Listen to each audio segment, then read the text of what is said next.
Ini kisah benar Puan Zurina. Beliau beli emas 50 gram menggunakan kaedah EPP ataupun kita panggil Easy Payment Purchase. Yang mana dengan kaedah EPP bayar sikit-sikit setiap bulan tapi simpanannya terus bertambah nilai. Yang mana tuan-puan beliau mulakan EPP pada bulan 10 tahun lepas. Sekarang tuan-puan dah selesai bayaran. Yang mana tuan-puan beliau dapat collect emas tersebut secara fizikal di branch Public Gold Kuantan. Tuan-puan, harga masa mula RM19,000 dan harga semasa RM23,364. Kenaikan sebanyak RM4,364 dalam masa 5 bulan. Yang mana tuan-puan return on investment hampir 23% tuan-puan. Kalau ikut kiraan tahunan tuan-puan, ROI ini telah mencecah lebih 55% tahun. Tuan-puan, apa yang Puan Zurina buat ni bukannya spekulasi tuan-puan.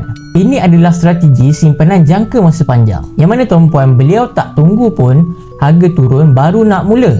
Dia terus lock harga ikut bajet bulanan yang beliau mampu. Sebab itulah tuan-puan hari ini beliau dapat tersenyum dengan hasil simpanan emas yang makin meningkat nilainya. So tuan-puan, jangan tunggu harga emas naik baru anda nak mula. Kalau Puan Zurina pun boleh, anda pun mesti boleh. Nak tahu lebih lanjut tentang Easy Payment Purchase dan cara mulakan simpanan emas dengan syarikat Public Gold? Jom saya bantu tuan-puan.